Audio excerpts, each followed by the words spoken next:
경사스러운 소식을 가장 먼저 듣는다. 반가운 소식을 듣기 위해 저희가 향한 곳은 경상북도 문경입니다. 이름 그대로 기분 좋은 소식을 전해주는 문경에서 제가 제일 먼저 첫 발을 내디딘 곳은 문경세제입니다.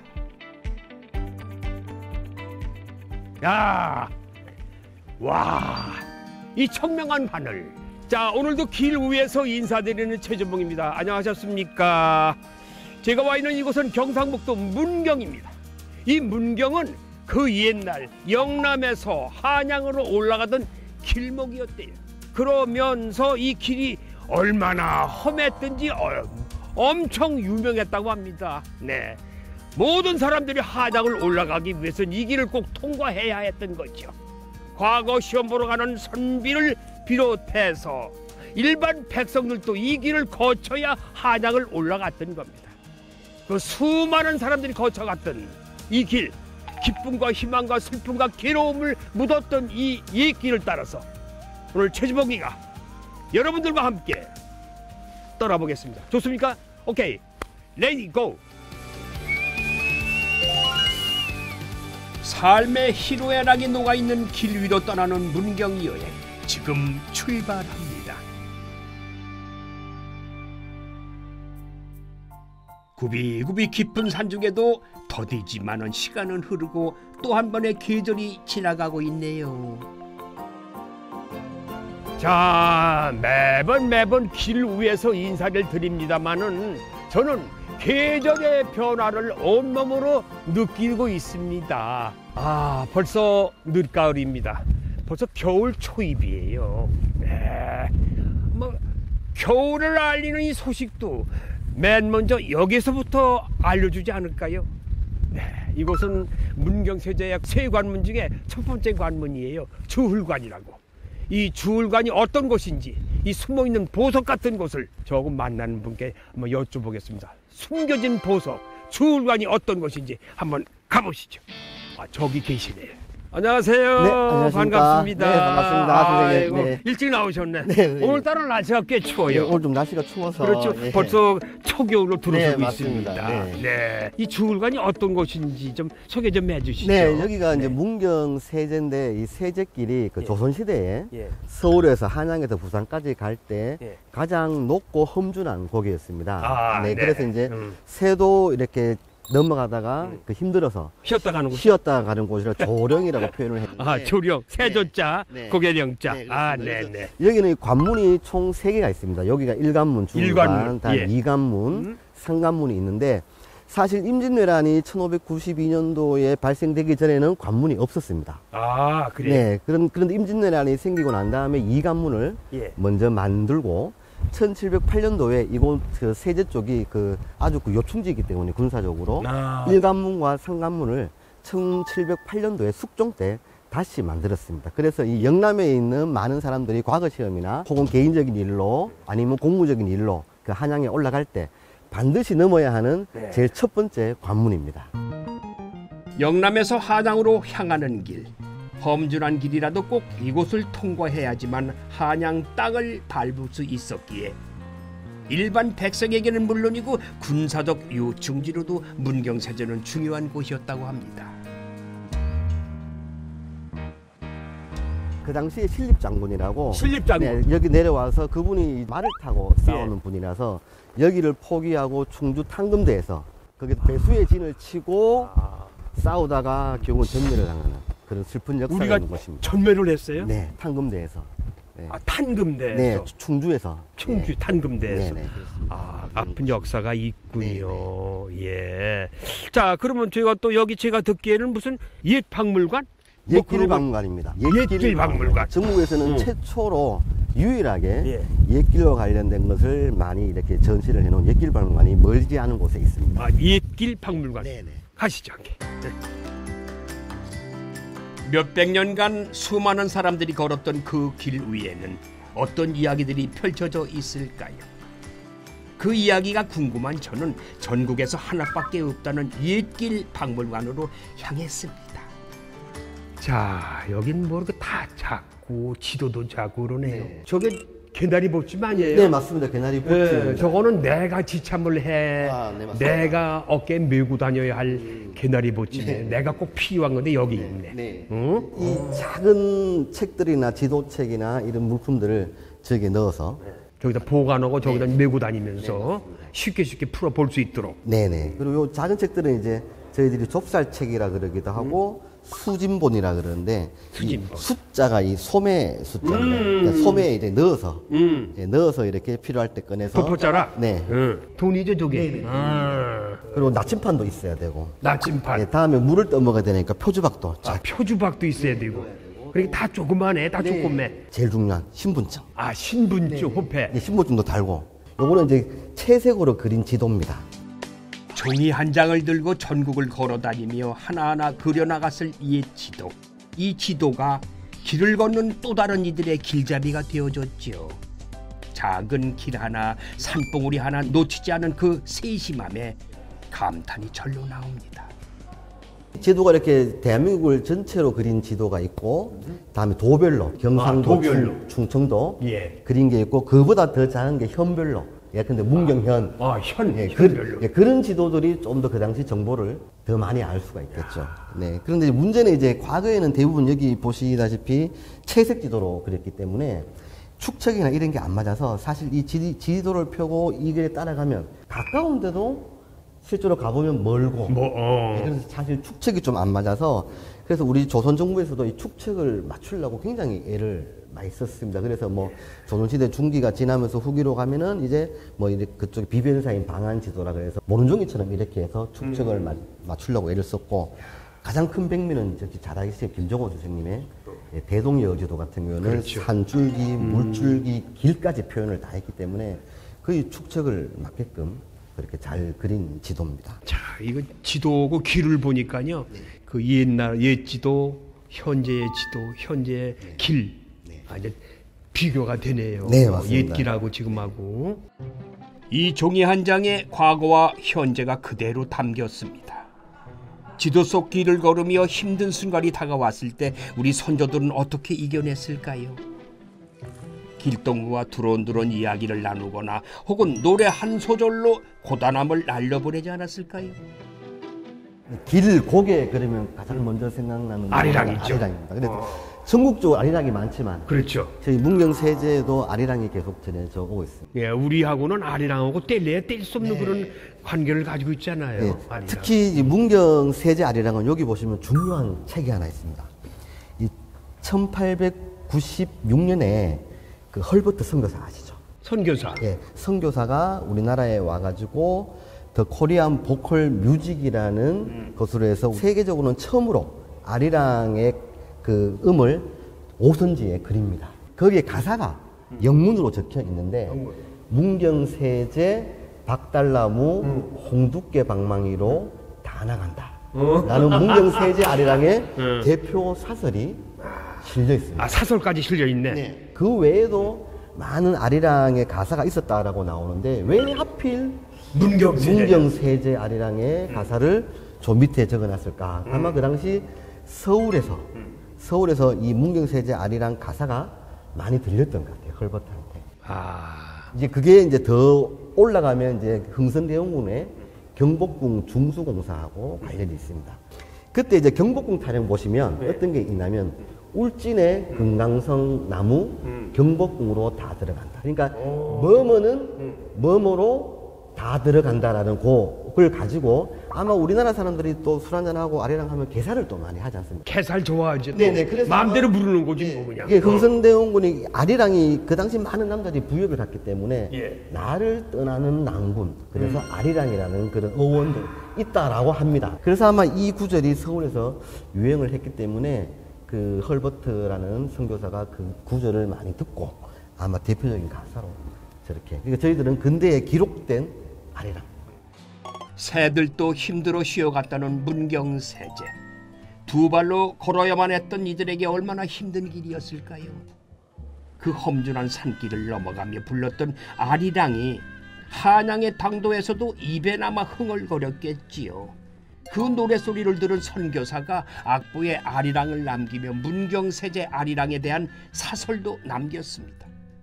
미국인 선교사가 남긴 아리랑 악보는 서양 악보에 남겨진 최초의 아리랑이 되었습니다. 문경세제 박달나무 이렇게 나오네.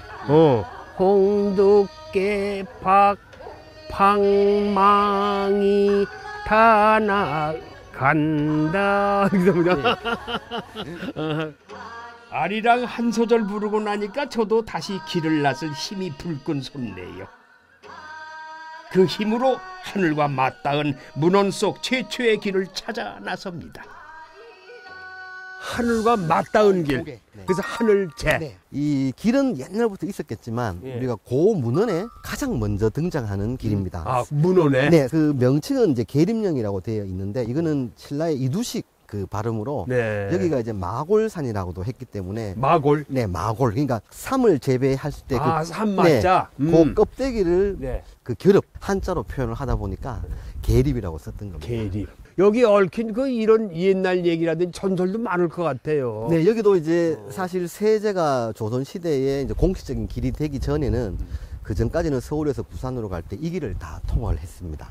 그래서 또 삼국시대에는 그 고구려하고 신라가 맞던 그 요충지였고요. 그래서 여기에 혹시 바보온달 아시죠? 화보온달, 네네. 평강공주. 네네, 온달과 관련된 이야기가 또 전해옵니다. 온달과 관련된 얘기가? 네네. 그리고 영양왕 때 그 당시 온달이 뭐라고 그랬냐면 계림령과 국령을 되찾지 아니하면 내 다시 고구려에 오지 않겠다. 그리고 출정을 했습니다. 출정을 해서 이쪽 등지에서 많은 전투를 벌이다가 결국은 여기서 전사를 하게 됐습니다. 이제 그 정도로 이 하늘제라는 길은 아주 그 당시에 군사적으로 굉장히 중요한 거였고, 또 하나가 그 신라가 그 경순왕 때 그 고구려로 신라를 주면서 그때 경순왕의 아들인 마이태자가 그 반대를 하면서 자기 아버지 뜻을 결국 굴복하지 못하고 하직 인사를 드리고 금강산으로 갔다라는 구절이 있습니다. 근데 경주에서 금강산으로 가면 보통 그 해안 따라서 가면 되는데 그 당시에 그쪽으로 가지 않고 이쪽으로 해서 하늘길 넘어서 금강산으로 갔다는 이야기가 있습니다. 그래서 여기는 그 문경도 그렇고 충주 쪽에는 마이태자와 관련된 전설이 많이 남아 있습니다. 마이태자. 아, 그렇군요. 품고 있는 사연도 많은 길. 하늘과 맞닿은 하늘제는 경상북도 문경과 충주를 연결하는 길입니다. 그러니까 여기가 하늘제 정상. 네, 맞습니다. 와. 저희들이 충주 쪽에서 하늘제 충주 구간이 한 2.5km. 그다음에 여기 정상에서 문경 구간이 2.5km에서 약 한 5km 정도 되는데요. 길이가. 네. 저희들이 2019년도부터 그 길을 똑같이 만들지는 못하고 백두대간 쪽으로 이래 마을 사람들이 옛날부터 나무를 하러 갈 때 사용했던 길이 있습니다. 그 길을 찾아내 가지고 약 2.5km 구간을 다시 만들었습니다. 그래서 충주시하고 문경시하고 하늘제를 156년도에 그 하늘제가 열렸으니까 2000년 만에 하늘제를 온전히 이어놨습니다. 와, 그 기분이 묘한데 또. 네, 기분이 묘하시죠. 해발 525m에 자리한 하늘제 고갯길을 통해 신라의 불교가 전파되고 물류도 전해졌다고 하니까 길은 사람만이 걷는 공간은 아닌 듯합니다. 그 오래전 선조들이 걸었던 옛길을 찾아 떠나는 여행. 이번엔 독특한 이름의 길이 제 발걸음을 붙잡네요. 토끼 비리가 저 강 건너서 바라본 찬도 그 모습을 그린 거 아니에요? 네, 맞습니다. 네. 또 보니까 좀 많은 사람이 지나가고 돼 있어. 일렬로 지나가는 모습이 보여요. 이 그림은 그 조선시대 후기에 그 여행을 많이 하신 옥소 권섭 선생님이라고 있는데요. 그분의 손자십니다. 권신흥 선생님께서 우리 지금 영광천 맞은편에 뒤편에 산 안에 그 봉생정이라고 있는데 그 정자에서 바라본 토끼비리의 모습입니다. 그걸 이제 그림으로 그리셨는데 위에 이제 사람이 지나가는 모습이 보이고 지금 말은 지금 안 보입니다만 말도 사실 지나갔습니다. 말도. 그 선비들이 이쪽 길을 지나가면서 시를 많이 지었습니다.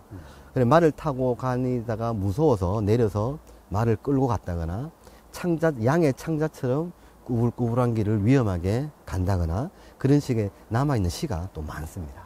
그 당시에는 이 그림이 물도 많고 네. 그림이 절경했을 것 같아요. 네, 맞습니다. 그러니까 우리 선비들이 시가 나오는 거야. 여기 네. 지나가면서 네. 한 수 읊고 가는 거지. 그죠? 맞습니다. 네. 야.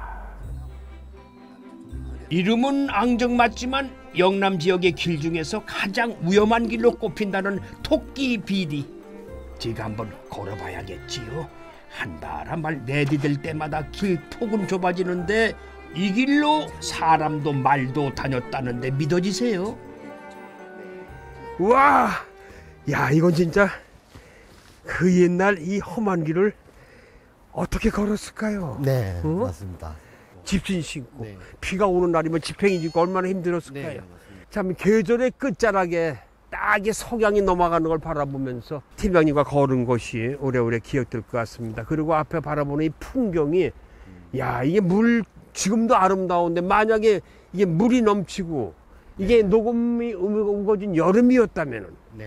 야 얼마나 아름다웠을까 생각을 네, 했어요. 아주 아름답습니다. 물량도 아름답죠? 훨씬 더 많고 하면. 그러면요. 아.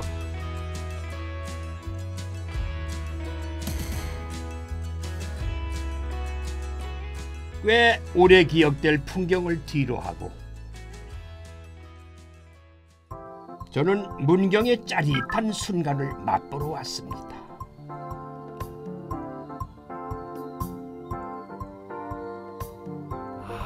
이곳은 문경세제 어드벤처 파크라고요.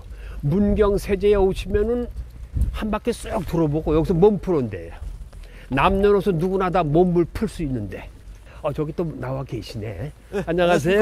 반갑습니다. 반갑습니다. 야 여기는 어린이나 남녀노소 누구든지 와서도 즐길 수 있는 곳 같아요. 네, 그리고 맞습니다. 풍경이 너무 좋네. 근데 보니까 여기 어드벤처 파크라고 그러는데 어드벤처 파크라면 가만히 있어봐. 뭘 하는 곳이 여기?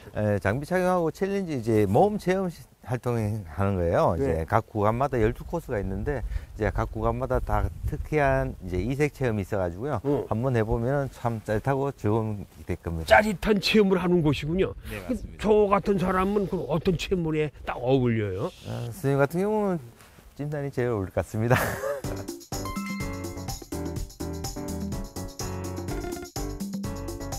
아이들의 호기심과 어른들의 도전 정신이 펼쳐지는 어드벤처 파크에서 저도 잠시 동점으로 돌아가 봤어요.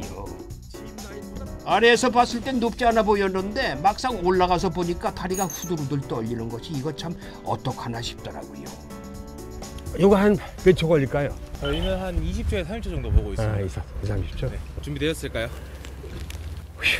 오케이! 그럼 출발하겠습니다. 네. 와우! 와우! 떨어지지 않는 발걸음을 막상 떼고 나니까 두려움은 물러가고 짜릿한 순간이 찾아왔습니다. 찬바람이 뺨에 닿으니까 기분이 참 좋긴 좋고 상쾌하는데 잠시 어린아이로 돌아간 제 모습입니다. 예. 200m 구간이 짧게 느껴질 정도로 짜릿한 순간을 맛봤습니다. 확 꺼내고 기분이 좋아요. 그리고 일단 짧은 코스고 이게 그렇게 깊질 않아요. 이게 더구나 강이 있으면 모르는데 강이 아니고 산과 산 사이 야트막해서 누구든지 편하게 탈 수가 있습니다. 여러분 걱정하지 마세요. 문경 오시면 어드벤처 꼭 한번 들리시기 바랍니다. 예, 화이팅! 한결 가벼워진 마음으로 문경의 들판을 걸어봤습니다. 어디선가 달콤한 향기가 저를 이끄는데요. 저 멀리서부터 이 달콤한 향기가 내 코를 막 자극을 하더라고요. 올해 작황이 좀 어땠어요? 올해는 날씨가 좀 받쳐주질 않아서 받쳐주질 양이 않아서. 조금 3분의 2 정도 수준밖에 안 됩니다. 작년 3분의 2? 예. 그런데 예. 왜 사과가 이거 사과 종류가 많잖아요. 우리나라에도 많죠. 예. 과수원도 많고. 예. 왜 문경사가 그렇게 소문났어요? 고도하고 날씨 기온이 덥고 차고 이러다 보니까 사과가 더 아삭아삭하고 달달하고 색깔도 잘 납니다. 일교차가 심한 모양이다. 문경 자체가. 그죠? 예. 사과는 일교차가 심해야지 뭐 아삭아삭함이나 당도나 이런 쪽에 아삭아삭. 표시가 확 납니다. 예. 아침 저녁으로 차가운 기온과 낮에 따뜻한 햇볕이 사과의 단맛을 끌어올리고 과육을 단단하게 만들어 준다는데요. 파란 하늘 아래 야 맛있게 익은 사과를 보고 있으니까 침샘이 자극되네요. 자, 맛보기 전에 먼저 사과 수확부터 해야겠어요. 근데 사과 따는데 네. 이거 어떻게 따는지 몰라. 그냥 지난번 이렇게 비틀던데. 아, 그건 아니에요? 그건 아니고. 자, 사과를 딸 때는 제일 간단한 방법은 어. 요 손가락. 요거만 생각하시면 됩니다. 아, 손가락? 쉽게 가면 요렇게 잡고 아, 잡았다. 아, 여기 이제 돌려? 받침대죠. 딱 꺾으면 됩니다. 아, 그러니까 이렇게 잡았다. 예. 어? 제끼세요. 당기지 마. 아, 반대로. 아, 이렇게. 그렇죠. 아, 이게 받침이구나. 예, 그렇습니다. 아, 이게 지렛대 역할을 그렇죠, 해요. 그렇죠. 아, 그게 왜냐 그러면 네. 요 부위가 사과나무에 남아있을 경우 병이 들어올 수가 있어요. 불안병이라는 병이 들어옵니다. 그리고 잘 딸 때 잘 따야 되겠네. 그렇죠. 그 이제 쉽게 소비자분들은 또 이 꼭지가 빠져도 비품이 돼요. 그렇죠. 꼭지가 있어야 돼. 예. 응. 요거를 이제 따셔가지고 꼭지를 이렇게 쳐주시면, 아, 꼭지를 쳐준다. 아, 이렇게 쳐주시면, 오케이. 이제 여기 였을 때 다른 사과에 상처를 안 상처를 안 주니까. 주니까 아. 이런 식으로 따시면 됩니다. 사과 하나를 손으로 곱게 감싸고 꼭지를 살려서 뚝 따면은 이렇게 탐스러운 사과가 손에 들어옵니다. 품질 좋은 사과를 위해서 길게 삐쭉 나온 꼭지는 조금 잘라주고요. 그때 제 눈에 들어온 아까운 사과들이 보이네요. 대표님, 예. 이 사과가 조금 떨어져서 상처가 나는 이건 먹는 데는 지장 없잖아요. 먹는 데는 지장은 없지만, 그래도 저희는 버립니다. 버려야지만 또, 그게 정직성이라고 하기까지는 뭐하지만 아무래도 이런 거는 주스를 만들기에는 제 자신이 조금 그러네요. 양심에 또. 예, 이런 건 저희는 버린 편입니다. 그렇지. 드시지 마시고 여기 있는 거 아무거나 뭐 맛보세요. 주인장의 허락도 했겠다. 뭐 한번 맛을 보죠. 뭐. 깎이는 소리가 맛있는 소리로 들립니다. 통째로 드셔보세요. 통째로? 예. 야, 역시 문경이야. 아삭함과 달콤함이 느껴지시나요? 이게 글쎄 무슨 맛이라고 그럴까? 그렇다고 아주 설탕까지 다른 건 아닌데 새콤하면서도. 예. 그래서 부사가 맛있는 거죠. 그리고 지금 매력이 있어. 더군다나 즉석에서 따서 먹으니까 뭐 이런 맛을 어디가 비교할 수 있겠어요. 맞습니다. 그 맞아요? 최고의 맛이죠 지금.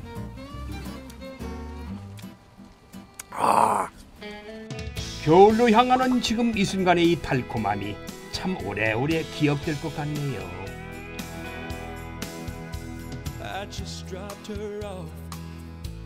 기분 좋게 길을 나선 이튿날. 와, 오늘도 날씨가 아주 청명하구나. 저 시청자 여러분들은 문경하면은 문경세자만 먼저 떠오르시죠?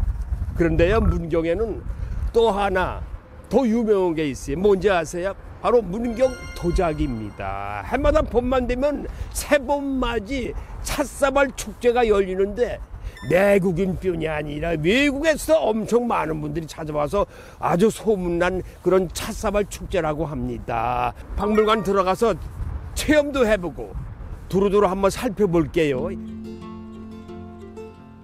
좋은 흙으로 시간과 정성을 들여 빚은 도자기는 화려한 문양이 없어도 우리의 눈길을 사로잡지요. 문경이 품은 세월의 맛, 은은하고도 고풍스러운 그 맛이 도자기에 모두 담겼습니다. 아름다운 시간을 저에게 설명해 주실 분을 만났어요. 안녕하세요. 저를 또 기다리고 계셨군요. 네, 반갑습니다. 예.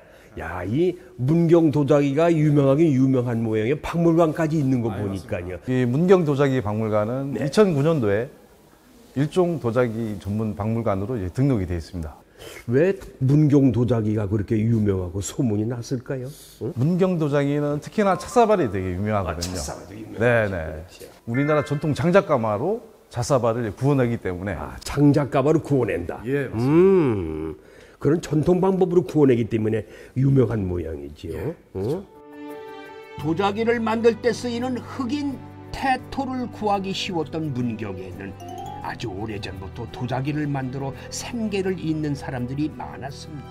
지금도 가마토에서는 막사발과 청화 백자들이 발굴되고 있다고 해요. 여기가 뭐 깨진 자기인 모양이죠. 깨진 도자기. 문경 지역에는 예. 한 200여 군데가 이제 가마터가 있는데요. 200여 군데나? 예, 그렇게 맞습니다. 아직도 발굴 조사 중에 있고요. 예. 고려 초기 이제 11세기에 이제 출토된 고려 청자 파편이 나와 있습니다. 고려시대 청자. 예, 예. 역사로 보면 한 900년 넘게 이제 역사가 또 있다고 보시면 될 것 같습니다. 한 900년 되고. 예, 예. 청자가 난 또 저기 남쪽에 다른 지역에서만 나는 줄 알아. 저기 생산되는 줄 알았더니 여기서도 빚군요. 맞습니다. 모양은 온전치 않아도 소박하고 정갈한 맛은 그대로 전해지지요.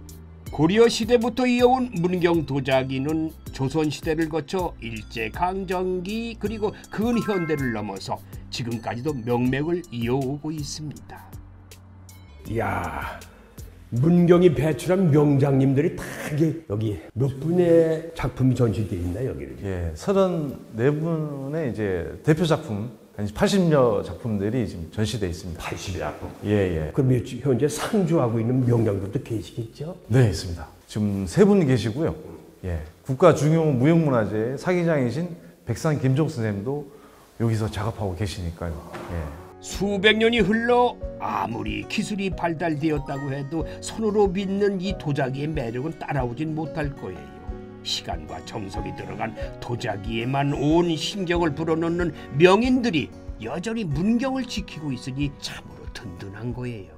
그런데 이 문경은 길, 하여튼 옛길하고도 이 옛길이 유명하니까 많은 분들이 옵니다. 그 옛길하고 이 도자기하고 이런 것도 무슨 연관이 있을 것 같아요. 왜 그럴까? 궁금하죠. 어떤 많은 분들이. 문경 세제길이나 하늘제길. 하늘제. 예, 그쪽에 가마터들이 많이 출토되고 있습니다. 아, 그쪽에서도? 네네. 이제 어떻게 보면 이제 길과 같이 연결되어 있습니다. 길하고의 관련? 아, 그렇군요. 문경 도자기의 명성이 점점 퍼지면서 찾는 사람들이 많아지고 빠르게 운반하기 위해 옛길 주변에 가마터가 생겼겠지요. 도자기를 굽는 가마 또한 이 지역만의 특징이 있다네요. 여기는 문경 전통 장작가마인데요. 1250도에서 한 1300도 가까이 20시간 정도 떼야지만 이제 멋진 도자기가 탄생이 되는 거죠. 그럼 다 도자기가 구워졌다. 네네. 이거 그럼 몇 시간을 식혀야 돼요? 몇 시간보다는 한 3, 4일 정도 식혀야지만 이제 3, 꺼낼 4일을? 수가 있습니다. 예, 예. 3, 4일 정도가 식혀인 다음에 꺼내야 되는 거예요? 야, 이게 좀 정성이에요. 그죠? 네, 맞습니다. 야, 그리고 이거 인고야 기다리고 참아야 되고 급하다가 뭐 그냥 꺼낼 수 있는 것도 아니고 제 시간이 자연적으로 흐른 다음에 꺼내야 되고. 근데 이건 뭐야? 아까부터 이렇게 이게 이제 전통 장작가마를 만들 때 쓰이는 망댕이라고 합니다. 한 10,000개 정도 손으로 직접 만든 거를 이용해서 장작가마를 이제 만들게 되죠. 그 하나하나 벽돌처럼 이렇게 쌓나요? 예. 만. 쌓으면서 이제 도움 아치를 그리면서 이제 불이 자연스럽게 넘어가게끔 하기 위해서. 근데 요즘도 이거로 이용해요? 네. 가마를 만들어서 이제 굽기 시작하는 모양이에요. 20-30cm의 원통형 흙덩어리인 망댕이를 이용해가지고 돔 형태로 만드는 망댕이 가마. 문경에서 처음 만들어진 이 가마는 단열 효과가 좋아가지고 장작을 조금만 사용해도 된다고 하니까 아주 효율성이 뛰어난 가마지요. 여기까지 와서 빈소로로 갈 수 없잖아요. 찻사발 만들기에 도전해봤어요. 쉽진 않네요. 네, 모든 게 쉬운 건 없습니다만은. 아휴, 첫 시작부터 힘이 들어가는데 흙을 손으로 하나하나 미는 과정이 만만치가 않아요. 제가 미리 찻사발 소코트를 준비해 왔는데 이거를 중심 잘 맞추셔가지고 이게 본이라는 거죠? 네, 본인 살짝 들어서 소코트를 위에다가 천천히 올려놓습니다. 예, 천은 걷어내시고요. 밑으로 틀에 맞게 내려야 되는데 하시다가 보면 흙이 겹쳐지는 부분이 생기거든요. 그럴 수도 있겠어요. 그 부분은 갈라질 수 있는 확률이 높아가지고요. 이렇게 최대한 펴가지고. 피면서 밑으로 내려오시면 됩니다.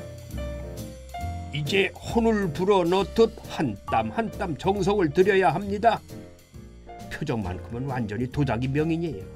너무 엄청 잘하시는데 예, 좋습니다. 예. 됐죠? 네네. 이렇게 하시면 어느 정도 뭐 국이나 막걸리 드실 때 좀 보일 수도 있고. 야, 제가 정성껏 만들었는데 여기다가 막걸리 한 잔을 딱 따라서 제대로 마시면 와. 아니 막걸리보다는 문경에 오셨으니까 네. 문경 찻사발에 한번 차를 타서 한번 좋습니다. 드시는 게 어때요? 그렇죠. 이게 찻사발이니까 문경 차를 한번 네네. 마셔보죠. 예, 고맙습니다. 가시죠. 같이 가시죠. 예. 예. 막걸리 한 사발 들이키는 건 뭐 나중으로 미루고요. 찻사발 고장에 왔으니 차를 한 잔 해보죠. 반갑습니다. 반갑습니다. 문경을 찾아주셔서 너무 한복을 감사합니다. 차려입으시고 예쁜 손으로 또 차를 만드셔서 좀 제공해 주시려고 하는데 저 기다림이 설레네요. 이게 지금 차 이름이 무슨 차예요? 말차, 말차. 녹차 잎을 가루 내어서 가루를 낸다? 네, 분말로 된 차를 이 차 사발에 담아서 마시는 아주 좋은 차입니다. 일반인들도 이 말차를 많이 마시나요? 문경에는 이게 도자기가 이렇게 차사발 축제도 하고 있어서 많이 알려져 가지고 웬만한 가정에서는 말차를 다 마십니다. 그런데 그래요? 대부분의 이제 다른 지방에서는 이 차사발이 귀해서 마실 기회가 아마 잘은 없을 거예요. 우리의 그 말차라든지 전통차가 문경에서 이렇게 유명해진 건 어디에서 온 걸까? 왜 문경에? 그거는 무엇보다도 우리 차사발이 있기 때문에 그릇이 있기 때문에 차그릇에 담기는 문화가 따라오지 않았나 이렇게 생각합니다. 그래요? 네. 정성을 들여 만든 찻사발에 또 시간과 정성을 들여 한 잔의 차를 만드는 과정. 차를 마시며 생각을 정리하고 차를 마시며 마음을 바르게 했던 옛 선조들의 자세를 오늘 따라해 봅니다. 사발 위에 손이 올라오지 않도록 이렇게 밑에 받치고 이렇게 가지 않게 내 기시에 떨어지지 않고 이게 귀한 음식이라고 생각하고 자세를 반듯하게 해서 향도 맡으시고 색은 보시고 이렇게 드시고 이 향 풀향. 날개를 살짝 이렇게 들고 드시면 이렇게 손을 이렇게 하면 다도의 예를 갖추어 천천히 음미해 봅니다. 온몸에 퍼지는 차의 향기가 마음마저 평온하게 만들어주네요. 우리는 녹차로만 잎사귀에 우러나온 그 차를 마시는데 이거는 가루로 만들기 때문에 하나도 남김없이 다 마실 수가 있는데 그런 장점이 있는 것 같아요. 녹차. 그리고 풀 냄새 난다. 풀 냄새가 아니고 향기가 있어요. 이 말차의 향기가 있어요. 녹차 향기. 나름대로 독특한 향기가 있기 때문에 제가 이제 권해드리네. 집에서 쉽게 일 가정에서도 보셨습니다만 이거 차 도구 사다가 할 수 있으면 아주 가볍게 모든 걸 다 깨끗하게 마실 수 있어서 아주 큰 도움이 되네요. 몽땅 다 버리지 않고 마시기 때문에 저한테는 아주 좋은 것 같습니다. 네. 여긴 모든 작이나 찻사발에 진열도 있고 막사발도 있고 다양하게 볼 수가 있네요.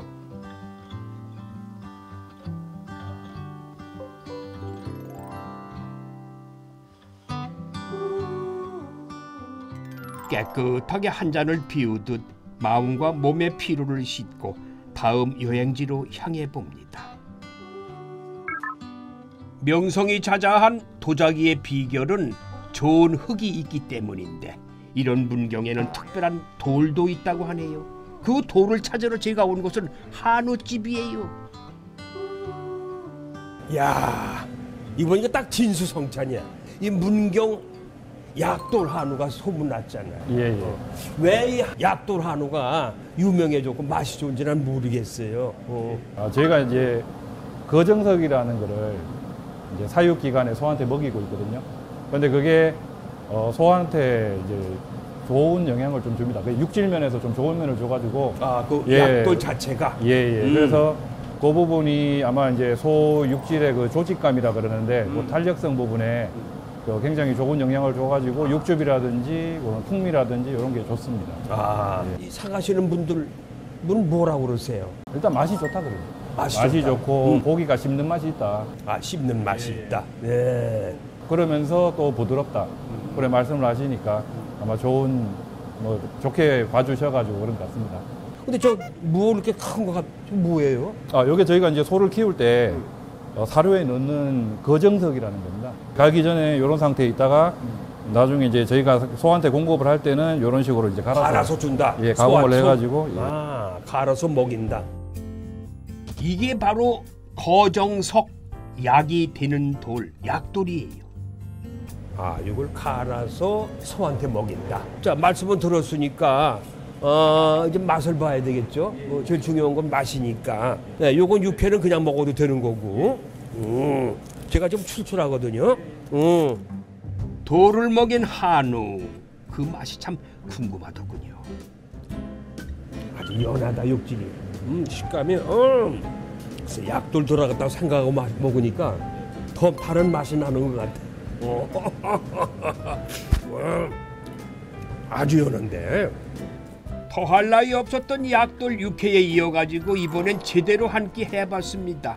약돌이 잡내를 싹 잡아주고 육질마저 부드럽게 만들어준다는데요. 과연 그 맛은 어떨까요?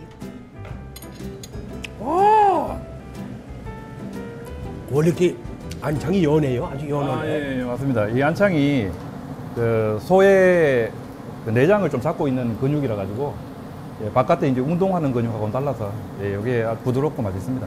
자, 시청자 여러분, 자, 문경에 오시면은 세조경도 하시고 옛길도 걸으시고, 또 여기 세트장도 구경하시고, 문경에 또 유명한 사과도 있죠. 문경 사과. 그것도 한 보따리 사져가시고 차에다 싣고 가는 길에 여기 또 이렇게 춥게 모셔가지고 약돌 하루 한번 들고 가시면은 이거 뭐 더 이상 뭐 일석삼사조입니다. 예, 그럼 후회 안 하실 것 같은데요.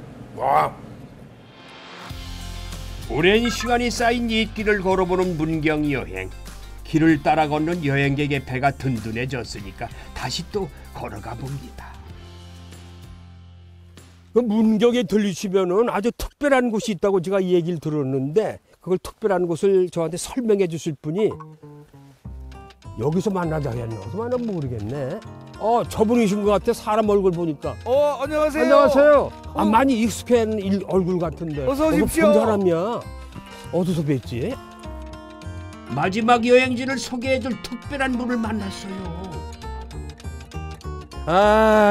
이게 얼마 만에 인사드린 거예요. 어떻게 여기 시골까지 이렇게 소문났어 이게. 영광스럽습니다.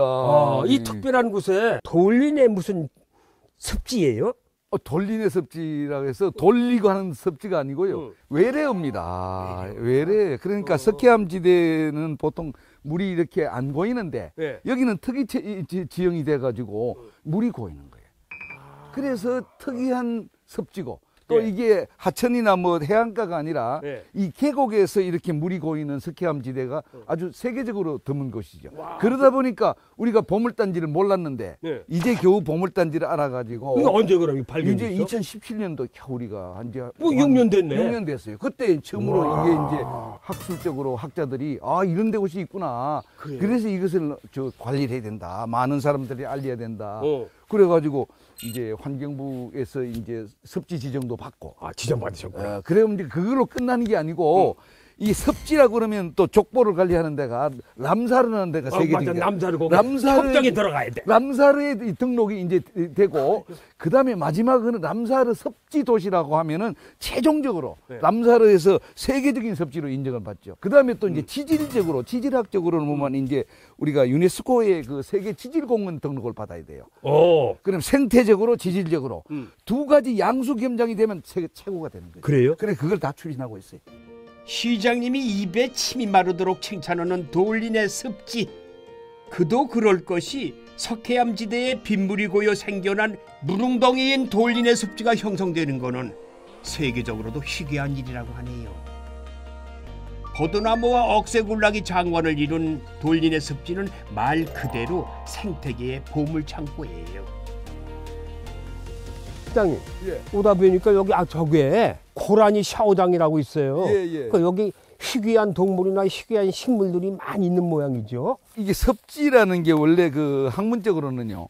이게 생물이 다양한 생물들이 존재하는 그 가치가 있거든요. 그러다 보니까 우리 돌린의 섭지만 하더라도 그 나타나는 생물종들이 동물, 식물 합해가지고 932종, 거의 1000여 종이 됩니다. 이 섭지 안에 다양하게 그러다 보니까 또 멸종 위기에 있는 희귀 동식물도 발견이 되고 예. 수달, 그다음에 뭐 사기라는 거 우리가 삭. 사기라는 그런 동물도 있고 꼬리 뭐 진달래 뭐 이런 아주 이름도 처음 들은 이런 부분들이 이 섭지 인근에서 자생을 하고 또 나타나고 이런 것이 이제 이 섭지와 그다음에 초지와 이런 다양한 생물종들이 존재하는 것도 우리 돌리네 섭지의 큰 강점 중에 하나입니다. 시장님은 이 섭지 생긴 이후로 완전 식물학 박사가 되셨어요. 제가 환경부 출신이고 환경 전문가다 보니까 물만 냈습니다. 와, 제대로 물만 마셨어. 제대로 만냈습니다. 그리고 이게 이제 보통 아까도 말씀드렸지만은 이게 석회암 이 지형이라는 게 그냥 이게 물이 그냥 그대로 빠지는 건데 물이 고이는 이유가 이게 무슨 이유예요? 그게 석회암이 하면 이제 분해가 되는데요. 예. 그럼 물이 빠지는데 거기에서 테라로사라고 학문적으로 하는데 테라로사. 이 물질들이 불투수층을 형성하는 거예요. 그러니까 밑에서 테라로사가 깔리니까 물이 안 빠지는 그 불투수층이 이제 자연스럽게 형성된 지형이다. 자연적으로 형성된 습지. 그래서 물이 고이는 이러한 특이 체질이 특이 지형이 형성된 거로 봅니다. 만들어진 이후부터가 독특하고 신비한 돌리네 습지. 1시간에서 1시간 반이면 충분히 둘러볼 수 있는 이곳에 놓쳐서는 안 되는 또 다른 볼거리가 있다고 하네요. 한겨울에도 얼지 않는 신비한 샘. 반갑습니다. 예. 지금 오늘 설명해 주실 게 뭐예요? 전 무슨 샘이라고 왔는데. 요 안에 우리 요 옥녀샘 좀 말씀해 드릴게요. 그럼 가까이 갈까요? 시장님 가시죠. 이름에서부터 심상치 않은 옥녀샘. 역시나 재미난 전설을 품고 있어요.